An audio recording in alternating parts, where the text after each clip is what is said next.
வைத்தீஸ்வரன் கோயிலை பற்றி ஒரு வரலாறு பார்க்கலாம்.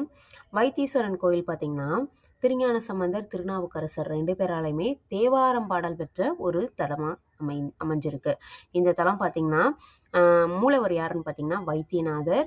அதே மாதிரி அங்கே இருக்கக்கூடிய தாயார் யாருன்னு பார்த்திங்கன்னா தையல் நாயகி. அருணகிரிநாதர், குமரகுருபரர், படிக்காசு தம்பிரான், சிதம்பரம் முனிவர், காலமேக புலவர், ராமலிங்க அடிகளார், வடுகநாத தேசிகர், தருமையா தினம் இவங்க எல்லாருமே இந்த தலத்தை பற்றி புகழ்ந்து பாடியிருக்காங்க. இந்த கோயிலில் உள்ள முருகப்பெருமானோட பேர் பார்த்திங்கன்னா முத்துக்குமார சுவாமி அப்படின்னு சொல்லப்படுது.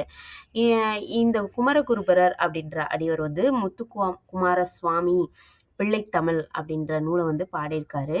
இன்னொன்று பார்த்தீங்கன்னா, தேவாரம் பாடப்பெற்ற தலங்கள்லேயே சோழநாடு காவிரி வடகரை தலங்கள் அமைந்துள்ள 16வது சிவத்தலம்னே இதை சொல்லலாம்.